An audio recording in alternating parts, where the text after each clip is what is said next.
O Brasil precisa se desenvolver. Todos nós sabemos disso. O Lula repete isso a cada dia, a cada momento. Mas a prática do governo não está nos levando a isso. Vamos aumentar o imposto de renda dos muito ricos. Mas daí temos a oposição do Congresso Nacional, o poder do capital, o capital vadio que não produz nada. Não, então vamos para o arcabouço. Minha gente, o arcabouço é exatamente a mesma coisa que o teto de gastos feito lá atrás, pelo Temer, continuado pelo Bolsonaro e pelo Guedes. E eu vejo que a política do nosso governo federal segue os mesmos princípios da globalização, da submissão absoluta ao capitalismo do Guedes. Mas, então, o que nós vamos fazer? Temos que eleger um novo Congresso? Mas não se esclarece nada. Nós não colocamos um projeto de desenvolvimento do Brasil na mídia. O presidente da República disse que ele quer ser o cuidador do povo brasileiro e nós precisamos de um presidente da República que se preocupe com o povo, com o seu processo civilizatório, a sua educação, a sua ascensão econômica e social. E não é isso que eu vejo acontecer, embora eu elogie muitas medidas do governo federal. Essas políticas compensatórias de melhorar a comida, melhorar o alimento, melhorar o salário, embora o salário mínimo não melhorou nada, é só conversa mole. Mas o que se pode fazer? Olha, eu fui presidente latino-americano da Eurolat, o Parlamento Europeu Latino-Americano, e ocupei vários cargos internacionais nos últimos anos. Eu acompanhei esse desastre do liberalismo econômico no mundo. Eu vi o que aconteceu com a Grécia, o que está acontecendo com a Europa. Eu vi que isso tudo está desencadeando conflitos, o domínio da economia planetária, a economia global pelos Estados Unidos, a resistência da Rússia e essa boçalidade absoluta do conflito de Israel.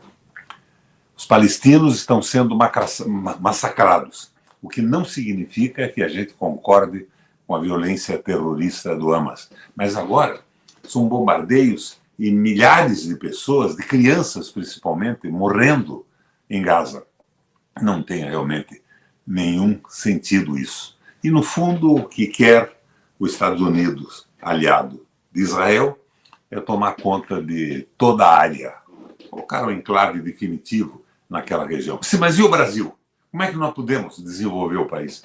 Minha gente, eu andei estudando ao longo desses anos, acompanhando tudo que aconteceu no mundo. A Alemanha, uma época, esteve numa situação parecida com a brasileira. Inflação alta, absoluta falta de desenvolvimento. E não propôs nenhum arcabouço nem nada. O economista, desde a época do Hindenburg, depois ele continuou com Hitler.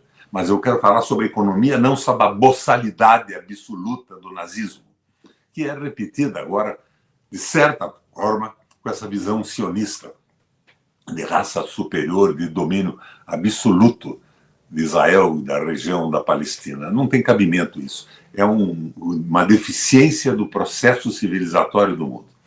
Mas o economista chamava-se Horace Greeley Yarmachach. Era alemão, tinha passado um tempo nos Estados Unidos com o seu pai, depois estudou em universidades da Alemanha. O que ele fez? Da noite para o dia, ele conseguiu reduzir os juros do capital vadio, a taxa Selic do Brasil, essa taxa de referência, a quase nada na Alemanha.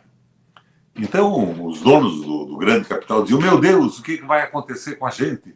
Nosso dinheiro vai virar pó, nós estamos investindo nas letras alemãs, nós precisamos ter um retorno decente, embora o retorno no Brasil hoje seja absolutamente indecente. Mas o Schacht reduziu aquilo lá embaixo. E quando eles gritavam, ele disse o seguinte, ele não inventou, naquela época, nem juros estratosféricos mais altos ou mais baixos para o grande capital. Ele disse o seguinte, baixou o juro de remuneração da dívida pública alemã. Mas agora, se vocês quiserem ter a garantia de um retorno em investimento, vocês têm que investir em empresas de recuperação da Alemanha, de reconstrução do país.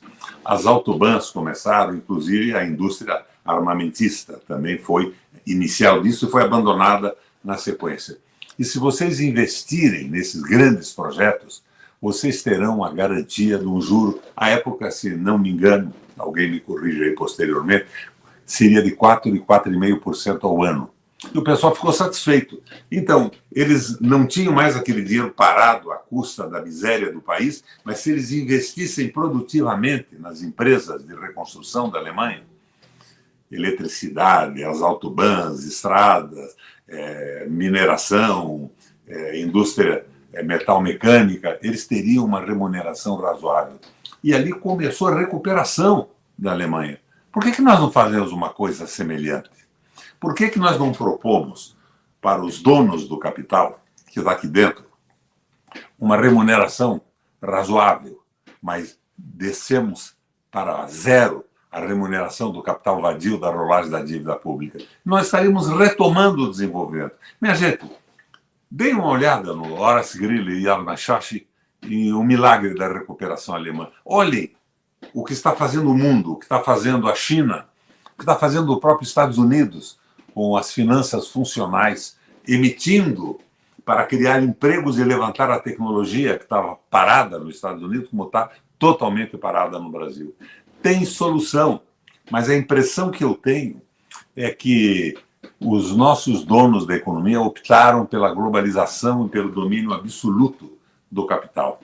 Eles se recusam a fazer investimentos a partir do Estado, dos seus recursos, ou com esse artifício que o Schacht encontrou na Alemanha. Reduziu a taxa de juros da rolagem da dívida, mas garantiu uma remuneração decente para quem investisse na Alemanha, dando emprego, levantando a tecnologia e crescendo. E a Alemanha se transformou no que é até hoje, em função de uma coisa ligeira e simples assim.